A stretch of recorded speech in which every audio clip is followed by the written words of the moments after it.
Welcome to the Ryan Frank Podcast. Ryan is a family man, first and foremost, but he's also a pastor, publisher, and serial entrepreneur. This podcast will help you think, work, and create like never before. Welcome to the Ryan Frank Podcast. This is Ryan Frank, and thank you so much for tuning in. Whether you are watching today on YouTube or you are listening, I want to thank you so much for tuning in to today's episode of the Ryan Frank Podcast. I'm going to be speaking with Mitch Jensen. Mitch is a bivocational pastor in Plymouth, Indiana. Mitch and I first met a few years ago at a Kids Matter meetup here at Kids Matter HQ. We have become good friends. He brings his team every year to the Kids Matter conference, and this year is stepping up to help us in a leadership role at the conference. Together, we talk about stepping into your calling. You know, we all deal with fear at times, and sometimes that fear really shows up when God's called us to do something. He's called us into a new ministry, or He's given us a big vision, or He's told us that we need to connect with someone or work on restoring a relationship. And just like Moses in the Old Testament, fear comes in and we're tempted to run from that calling instead of leaning into that calling. And that's what we are going to unpack together in today's episode of the podcast. We're going to talk about how to really understand the way God has gifted you. And how do you just finally say yes? And how do you deal with the insecurities and the doubts and the fears that come when God has placed a vision or a calling upon your life? I believe you're going to find a lot of value in today's episode of the podcast. Before we jump in, I do want to remind you that the Kids Matter Conference is right around the corner. Kids Matter Conference is the one event that you cannot miss. It's a wonderful experience for children's ministry leaders and their teams. It's happening September 12th, 13th, and 14th in Nashville, Tennessee. You can learn more by going to thekidsmatterconference.com. We have over 200 specialized ministry breakouts, 6 amazing main stage sessions. Over 90 ministry partners are going to be set up, ready to show you how they can serve you in your church. Someone's even going to win a car. It's going to be an event like none other at a brand new location, and we'd love to see you there. Jump over to thekidsmatterconference.com, learn more, and get you and your team registered. Friends, it's time to get this show on the road. Thanks again for tuning in. Here is my conversation with Mitch Jensen. Hey, Mitch, welcome to the podcast. Hello, it's good to be on here. Hey. How are you doing? I'm doing great. I'm doing great. Two fellow Hoosiers, Mitch Jensen and Yes. Ryan Frank, both just live with about 2 hours from each other in Indiana. And Mitch, I'm trying to think when we first met. Was it at a Kidman event somewhere? I think it was Kids Matter HQ. I went to a Kids Matter meetup for the first time. Nice. And then from that, it all just kind of spiraled from there. Fun. That's great. It's been awesome. That been 2 years ago? 2 or 3 years ago. Yeah. 3? Yeah. One of the two. Well, I think Mitch, so. For those of you watching on YouTube, if you can see behind Mitch, kind of pinch out on your screen, you'll see a beautiful family picture back there. Mitch, you've got 2 little babies. Yes, we do. It's an amazing story, actually. God has blessed us with 2 incredible twin boys. Me and my wife struggled to have kids for a long time, about 8 years actually. Had a miscarriage, and God eventually blessed us with 2 baby boys, and we were shocked, but at the same time so thrilled. And That's so nice. There's a funny story with the names. We actually had for a long time had the names picked out for like 10 years for our names for the babies. Yeah. And we had a boy's name, and his name was going to be Caden Matthew. Yeah. And that was always going to be his name. Yeah. And we found out we were having twins, and now we have a Caden, and now we have a Matthew. How fun. I didn't know that. Yeah. That took care of that, didn't it? It did take care of it. And actually, God highlighted those names to us, because Matthew was a name in our family. He was, my parents had a stillborn for their first child, and his name was Matthew. So he would have been my brother. He is my brother. And Caden, I heard the name and it just like, I think the Holy Spirit highlighted that name to me. It was just such a glaring thing that it's like, that's perfect. So, Yeah. and later, about 6 months ago, or 6 months before we had the boys, I was looking up names, or the meaning of the names.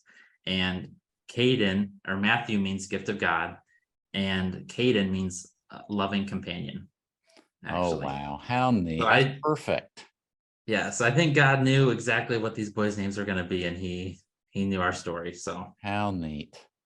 yes. So are you guys getting any sleep? Are these boys letting you sleep at night? They sleep all through the night, actually. Do They're they doing really? wonderful. Yeah, they do. Ever since they were like 2.5 months, they've been sleeping all through the night. And they That's sleep huge. right next to each other. So it's just like, I didn't think we realized how blessed we were until I'm talking to a lot of other parents. And it's like, it's not always common that happens, but no, that's true. Very nice. That is true. Well, Yeah. Mitch, you're in Indiana, as I said, just 2 hours from where Beth and I live and where Kids Matters based out of. And, Yeah. you know, Indiana's kind of a boring state, but there's some good ministry happening in Indiana, including at your church and what you're doing. I would love for you to share about your ministry journey, and about your ministry. Not everybody, a lot of Kidmin people, Mitch, they know you from the conference or from the I Love Kidmin Facebook community, but not everybody knows you. So tell us about your ministry journey. And Okay. I know it'll be a great lead in into what we're going to talk about today, because we're going to talk about stepping into your calling, which is something that God has shown you how to do with time. And it's something that is a great reminder for each one of us, because God calls us, and it can be very overwhelming. It can be very scary. It can be like, what? But you've got to, by faith, step into that calling. And we're going to unpack that as Mitch shares his story today. But Mitch, just kind of back up a little bit and tell us a little bit more about yourself and what your ministry looks like and how you've gotten there. Yeah. So I am I'm a bivocational in ministry. So I work full time. I'm a graphic design artist, which is a lot of fun for me. And me and my wife have been married we'll be married 10 years this year. So we'll live in northern Indiana. Thank you. It's fun. So my ministry journey is kind of an interesting one. I grew up in the church. My family sacrificed a lot to put me in a Christian school. They would drive almost an hour every day to make sure I was in a Christian school. Wow. And I was always just blessed. Later on in life, I'm realizing how much of a sacrifice that was and how needed that was and how thankful I am for that. But I was growing up, I was just a shy kid. I mean, painfully shy, like the shyest kid you'll ever even know. But I know it's funny. My cousin, I was up at 8 years old, and I said something to my cousin. She was like, "Oh my gosh, he talks!" Really? Like I just didn't. She didn't even know that I was that I could talk. She was surprised about that. So I just was painfully shy, and I was always afraid to speak.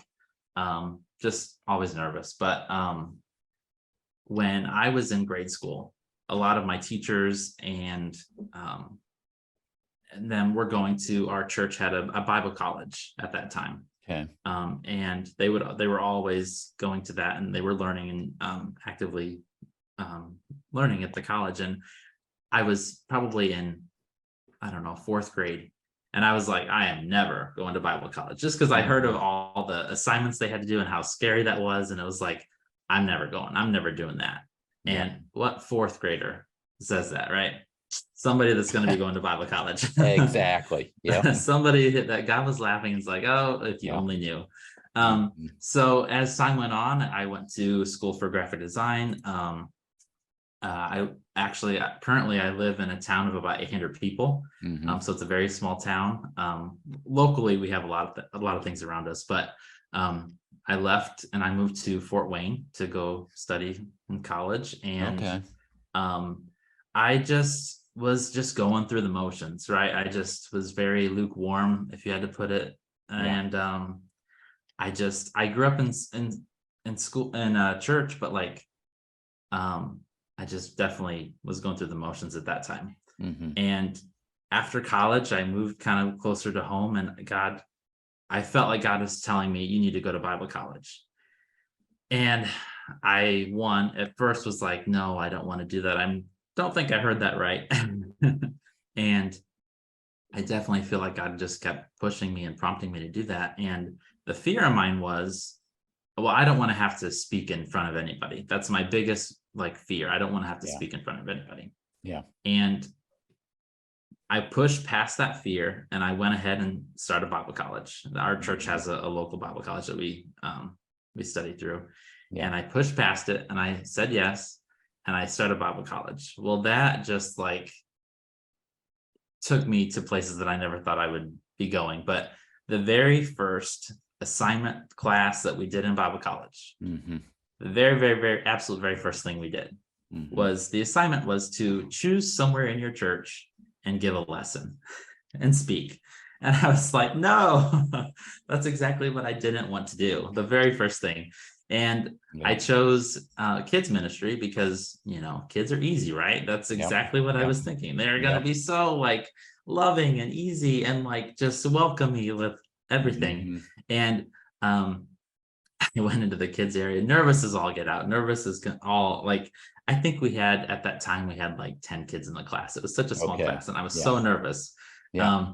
And they obviously did welcome me, but I remember I was telling a story about David and Goliath, and I said that Philistines were over here, the Israelites were over here, and one of the kids raised their hands, and they're like, the Philistines were over here and the Israelites were over here. I'm like, I'm so sorry. I'm so sorry. You were right. Yeah. But I started with that, and once that happened, it just like clicked with me. I loved it in kids ministry, and I started serving on the team. And my pastor, she saw that, and God said, he's going to be the next kids pastor. Wow. And but he said, but don't tell him yet. Yep. Because if I would have known at that time, Mm-hmm. I would have ran for the hills so fast, it just would have scared me so bad. Yeah. And I would have freaked out. And I actually kind of did freak out when she did ask me, because I was like, how can I be the one to step into that role? I barely know anything and all that stuff. So as I served, God just paved the way, and he provided, and he gave me clarity and confidence and courage to do the things that I never thought I could do. And then fast forward a few years, I was serving in the church in different capacities, and I was in kids ministry for all that time. But and then after that happened, they asked me to after I finished Bible college, they were like, you should be ordained. And I'm like, okay, like, what am I going to do? Like, there's no way. Who am I? Like, what am I going to be doing that for? And I definitely feel like God just spoke to me and said, you need to do this. This is your next step. This is what you need to be doing.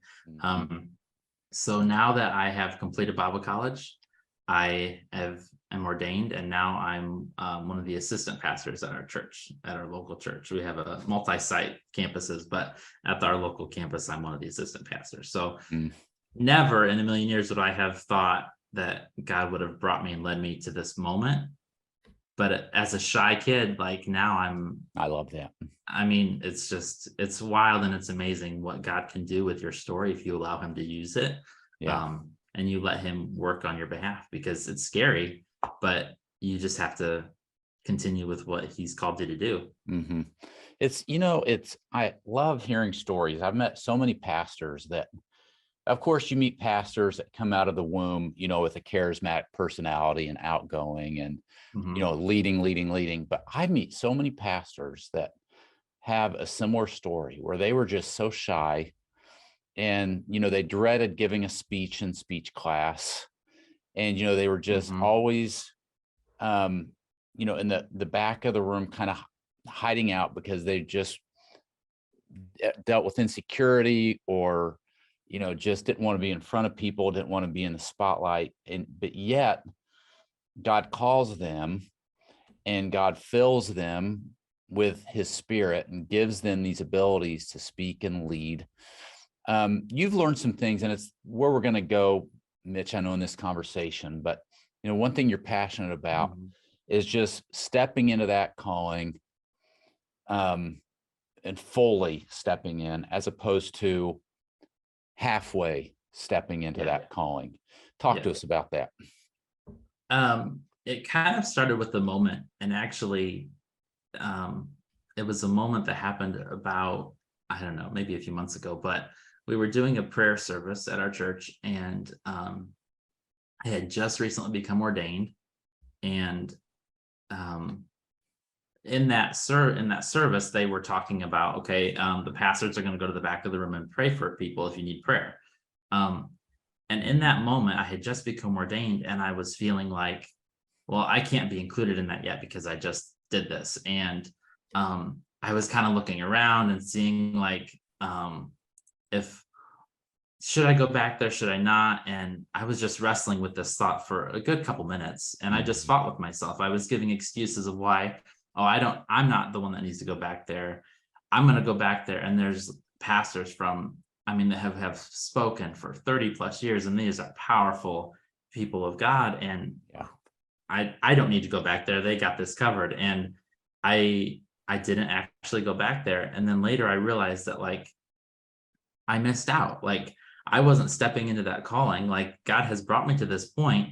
And you go into certain things and you follow God in certain areas, but like there's some things that you just kind of hold back to. And it's like, I don't know. It was a moment that I realized I am not fully stepping into the calling that he has for me. And if we only halfway step into that, and this is what I was doing, I was stepping into the comfortable parts, but not stepping into the parts that were uncomfortable for me. Yes. And I know that if we fully step in, it's going to be, God's going to walk us through that. But if we only halfway step in, like we're giving a watered down version of ourselves. We're not trusting God to lead how he would have us do it. And I know that there could have been people that went back for prayer that day, that they got prayer because other pastors were back there. But maybe God wanted me back there to specifically speak into somebody in a certain way or something like that. And it just was a moment of realization. And it was actually, I've kind of battled this for a while, but over the years, but even it still is happening even now. But it's an everyday thing where we have to constantly give God our yes. And it's a continuation thing, it's never going to end. We're always going to have to do that. And we'll second guess ourselves and it'll cripple us. We'll get in our own head, we'll get in our own thoughts, and it'll just cripple us. For sure. Mitch, you're going to unpack, you have 5 things that you want to share with everybody to help them walk into that calling. And maybe you're listening to this and you're resonating with Mitch's story. Maybe God is calling you to a new ministry. Maybe God's calling you into the ministry. Maybe God has given you, a vision for a new business, or, he wants you to start this ministry or connect with this person and build this relationship. But you're feeling the fear that comes with that. Mitch, you start by saying, you just hinted at it a second ago, that if you're going to fully walk out your calling, you have to give God your yes. Talk to us about that for a few minutes. Yeah. So I think just giving that first initial step is to actually agree to follow what he has for you, right? And that is giving him our yes. And that is no matter how we may be feeling. Like when I was going to Bible, or was told I needed to go to Bible college, I didn't want to in the slightest. That just was the farthest thing that I wanted to do. But I knew that was where God was calling me. So I had to give him my yes, even though I was so fearful. And he's open. Obviously, I would love to continue to, if anybody has any questions, I would love to share my story more and have a, deeper connection individually with you if you ever want to reach out. But Like my story, he's opened so many doors that I never would have even thought of, like, Bible college, a children's pastor, being ordained, like even speaking on a podcast like that to me was never a thought that I would ever do. But, Mm-hmm. and it's not even necessarily like everybody's story is different too, right? So like your yes may be for something totally different than speaking in front of people. Even it could be stepping into your role as a small group leader or something like that when you're dealing with kids or any kind of anything like that. It's just giving your yes because you might be frightened to do it, but you have to give them your yes. I love the story of Moses, and we actually have been going through a sermon series on Moses lately. And when he was at the burning bush, God gave him, "Hey, I'm going to have you go and free my people." And Moses gave all kinds of excuses. He was like, "Who am I, Lord? What if they don't believe me, or who sent me?" And he was giving all these excuses. He actually pleaded not to go. Yeah. And because of his words, he would get tongue tied, and I would really resonate with that. As I was growing up, like I would get tongue tied. I still kind of do sometimes, but it's Mm-hmm. like I'm not the best speaker. I'm not the one that can give the best speech, but it's like that's not what God's looking for. He's looking for your yes. He's looking for somebody who's willing to do what he wants you to do. And actually, I think it's interesting. God actually got angry at Moses when he kept giving excuses. Like he was like, "No, I want you to do this." He goes, "I will be with you." Mm-hmm. So Moses finally went out and God helped him through it. He gave him Aaron, and he helped him with that. But we have to decide to do things in advance. We give him excuses, but we can't do that. We gotta. He wants to use us. Actually, we're his first choice to be used, and when we don't allow him to do that, we are saying that we know better, and we're just not giving him what he needs us to do. We got to trust him. Yeah. We got to be willing to go where he leads, because it'll surprise you where he's going to take you. Yeah. I'm glad you mentioned that story of Moses, because that just fits into this. So into this narrative and what you and I are talking about so well. Yeah. You're right. I mean, he just started with the excuses, and God just kept reminding him, right? It's not about you. It's not about you. It's not about you. Yeah. I'm going to be with you. And maybe for some of you, you need to go back and read this story and let those words minister to your heart. You've got to give God your yes. And then, Mitch, you say, second, you need to just start using your gifts. And I know that's important to you, that your gifts, focus on what God has called you to do. Talk to us about that. Yeah. God hasn't called me to do what you're doing, and he hasn't called you to do what I'm doing. He's called us each to do what he wants us to do specifically, and he gives us all a seat at the table. And honestly, we alone are not enough. Like he's going to be the one that gives us the power to do things, right?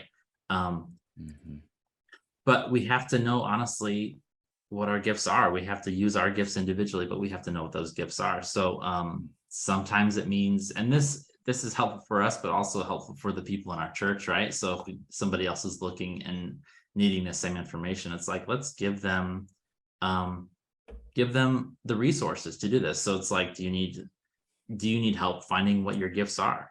Seek counsel in the church, seek information from your pastors on, hey, how do I know what my gifts are?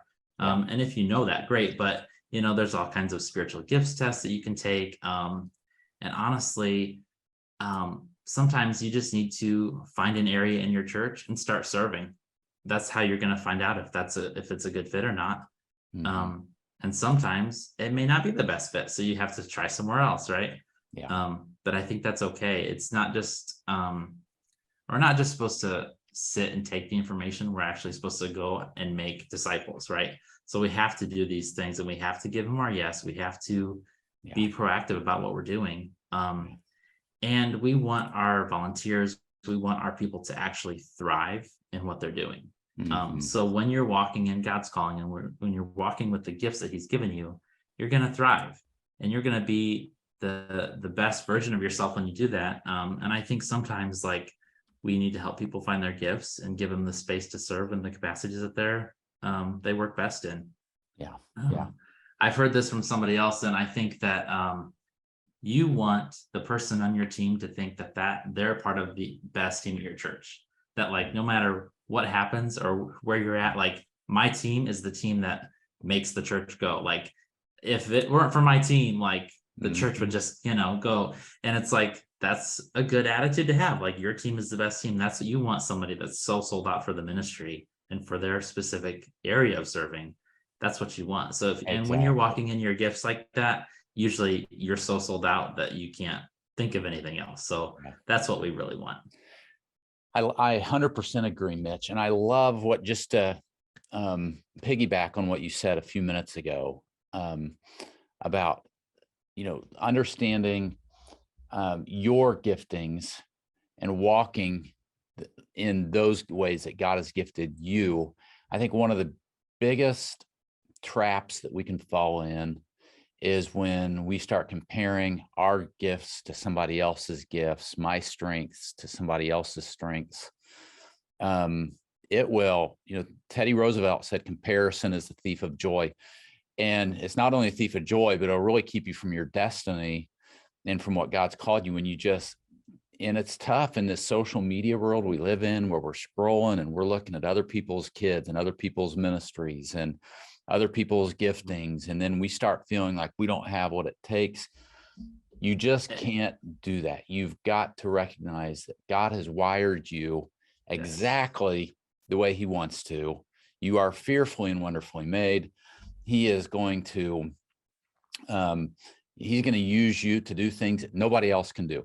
So, okay, number one, you've got to give God your yes. You've got to understand. Number two, Mitch, you've got to understand your giftings and start using those giftings. And then you say number three, you just have to start living out that calling. Just decide, just say yes, right? Yes. And one thing I want to mention too, this is something the devil, for my specific story, he's actually used this lie for me in the past, that you grew up in church, you don't have a testimony, you grew up in church, you haven't had any experience, you don't know what you're talking about. And that I compared myself to so many people who actually had amazing testimonies, who God worked like crazy in their lives. And I was like, I grew up in church, like God's been with me all the time, but the devil really worked a number on me, because I thought, I don't have a testimony, and he will use those lies. And he will just berate you with those lies. And he will. But when you find that God gave me gifts specifically in the areas that he wants me to walk, and he gives us all those individual gifts, like it's so freeing to know that he wants me to do what he's called me to do, not anybody else. He wants me to do it. Amen. So the next thing is just walking in our calling. I love in Ephesians, it says, I therefore, a prisoner for the Lord, urge you to walk in a manner worthy of your calling. And it's like God is prompting us to do this and just walk in it.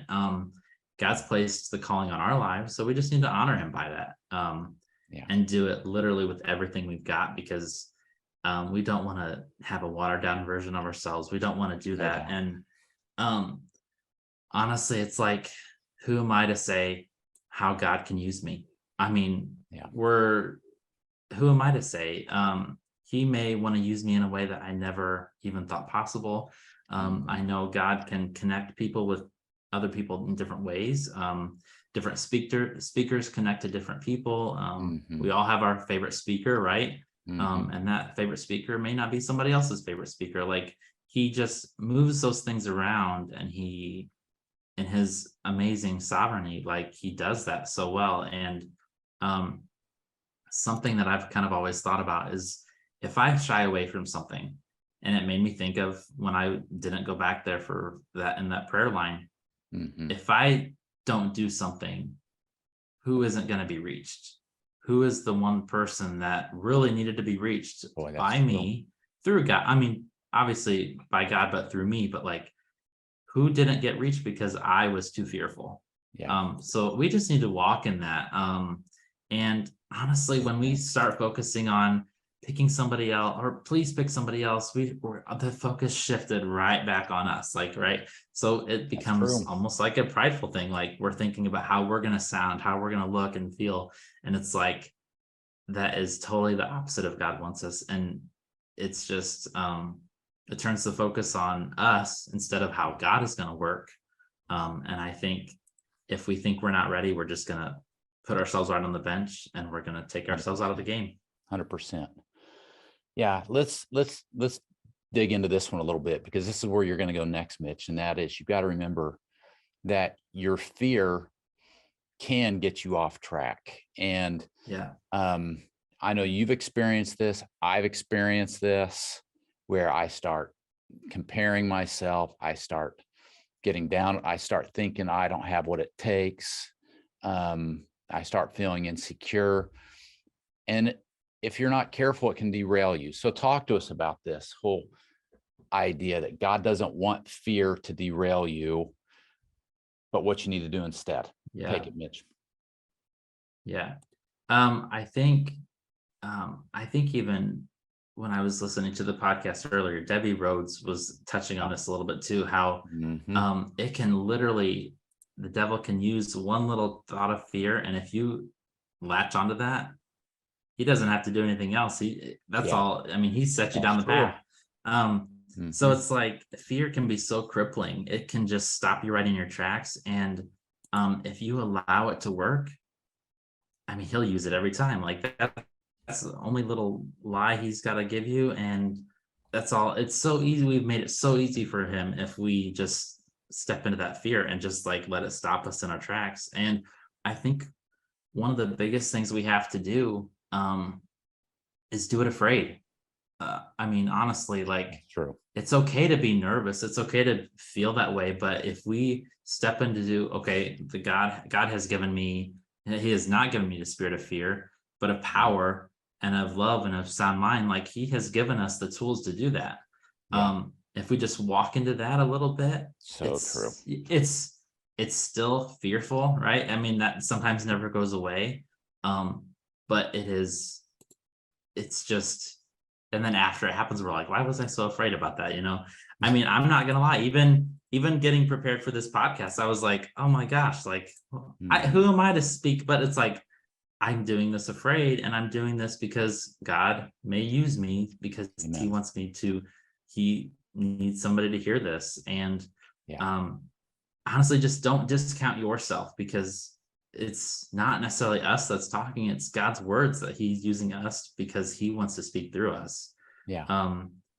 And sometimes we take the wheel, right? We think, okay, I got this. I can, God, I know you brought me here, and I'm going to just, I think I got a little bit. And I just, even just your pinky on the steering wheel. And it's like, oh, but we think we have it. And it's like, then we can get off track a little bit. But he gets us right back on track. And he allows us back on the track. So it's just, don't let fear paralyze you, because it can cripple you. And it's not good. Exactly. There's the saying, fake it till you make it, but you don't want to do that. You want, somebody told me the other day, faith it till you make it. Right. So it's a step at a time, knowing that, just like you said, Mitch, we're all going to get off track. There are seasons of life and ministry, ups and downs. The good news is Proverbs 24 says the righteous man falls 7 times, but rises up again. Right. So it's not the number of times that you fall. The point is that, hey, when you trip, when you mess up, when you get off course, you just get back up again. You learn from it. You lean in on the Lord. You get better, and you keep pushing forward. And one of my favorite verses is one of my favorite verses is in Ephesians, when it's like, after you've done everything, stand, because and it's something that I stand on a lot. It's like, okay, I've done everything I can, but I'm just going to stand on God's promises, because that's what's final. That it is. All right, let's take this home before we get to let's land this plane. You ready to land it, Mitch? All right, let's talk about, before we get to the final 2 questions, if you're going to walk out your calling, Mitch, Fifth and finally, you say that you have to keep learning. Yeah. You got to keep learning. Talk to us about that. Yeah. It's one of those things where I think maybe even you had said it in a video or something, but like, you're just not going to know the answers right away. Like if you start preparing after the test is in front of you, you're going to scramble and be like, oh, I should have prepared. I should have studied for this. Right. And God gives us the tools to study. I mean, we have it all right in front of us. We have the word right in front of us that we can use to study. And how many stories have gone before us where we can learn time and time again how God worked things out for those that love him. And it's just, we can't ever get complacent, and God will always bring us through it, but we have to do a little bit of work too. Like we can't just sit aside and expect him to do everything. He will do everything, but we have to have some work to it as well, right? Like we have to do our best and give him the glory and credit. But I think sometimes preparing and giving other people tools as well is going to be really good. Like obviously studying in the word every day, getting in the word, getting some time with God each and every day is going to be so important. But also like sharing with other people podcasts like this one and other leadership podcasts. Like if you are wanting to be a stronger person and be a stronger leader, because everybody can be a leader. It's not something that you just are or not. It's everybody can be a leader. Share podcasts. They're great for sharing. Our church has a huddle every Sunday where we take some time and we learn and we grow together. And we share podcasts every week, and we share. And sometimes if a podcast is like too lengthy, or for some people, we'll split it up. Hey, watch the first half of this podcast and then watch the second half next week, So there's always tips and tricks for podcasts and articles out there, like amazing articles. And I know our church has kind of free classes online. Like a lot of churches, I'm sure, would have some free classes. Like there's so many ways to learn out there. YouTube, I mean, there's all kinds of teachings and things like that. There's always places to learn, but we can't ever, if we think we've learned everything, I mean, that's never a good place to be. We have to continue to keep learning, and we've never fully arrived, right? So exactly. Great reminder, Mitch. Mitch, what's one thing you wish you could go back and tell yourself when you were 20 years old? Oh gosh. I think in addition to just not being so fearful, I would just fully embrace what the calling he had for me. I do feel like there's been times from the stories, I've given my yes, but there's also times when I've said no, and I feel like I missed out on a lot of opportunities, I think, that God may have wanted me in. And I just think giving him more of my yeses, and just trusting him more than what I maybe did. But like I said, it's an everyday battle, and it's a continual decision to give him our yes. And I think that would be one piece, is not to be so fearful, but also just keep working at it and continue to give him my yes. No matter if I'm afraid, just continue to do it. Such a great conversation, Mitch. And I know this is going to help so many people. Thank you. Yeah. I always like to end the podcast by asking these two questions. First, what's your favorite Bible story and why? Okay. Well, we have talked a lot about it today, is Moses. It has been for a long time, actually. And I think because I resonate so well with him, I mean, him at the burning bush, like he was just pleading, like, I am not good. I'm not this. And that was my story for a long time. Like I felt, who am I to do any of these things? And, God gave me some freedom from that. And I think I just resonate with him. God worked miracles beyond miracles in his life. And he just brought him, Moses had an amazing testimony and story. And I just love that story so much. I mean, he brought him from, he just did so much for him. And it's amazing. He did. So And every part of the story, we're realizing this in our sermon series, like you kind of, as when we teach it in kids church, right, we take it as a big whole story. But when you start diving into each of the little pieces of his story, it's amazing. And in each of the individual parts, it's like, There's so much to his story, and it's amazing. Oh, so much. How God was in all of the details. Yeah. Starting with, the basket floating down the river, right? Yeah.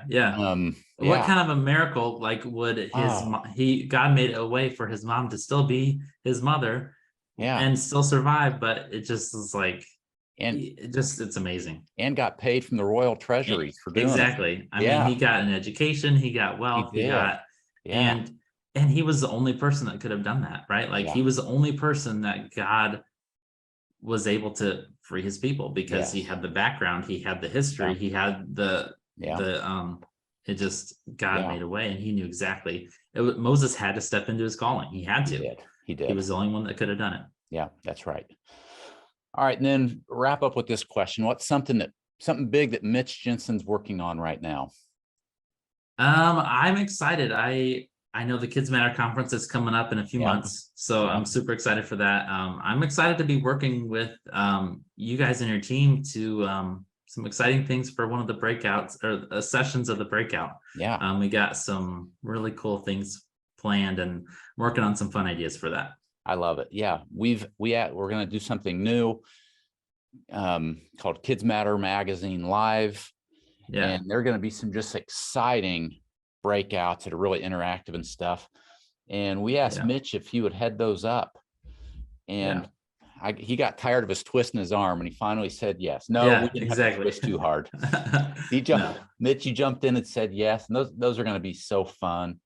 Thank you for taking the lead on those. It's going to be fun. I'm excited. Absolutely. It's going to be a good time. Yeah. If you're at the Kids Matter conference, you'll be able to meet Mitch and tell him how much this podcast helped him or helped you. Mitch, thank you so much for taking time out of your work schedule and your busy man to share on the Ryan Frank podcast. Keep up the great work. Thank you. Can't wait to see you. As we're recording this, I'll tell you, it is 2 months and 22 days away. I've got a little ticker on my phone. We'll be together in Nashville at the Kids Matter conference. So yes, I'm excited. Thanks for having me today. Yeah, thank you for being with us. Podcast listeners, thanks so much for tuning in. And we'll talk to you all next time. This episode of the Ryan Frank podcast has ended, but be sure to subscribe for more conversations to help you stay on the leading edge. And if you like what you've heard, please rate this podcast with 5 stars. Thanks so much, and we will talk to you next time.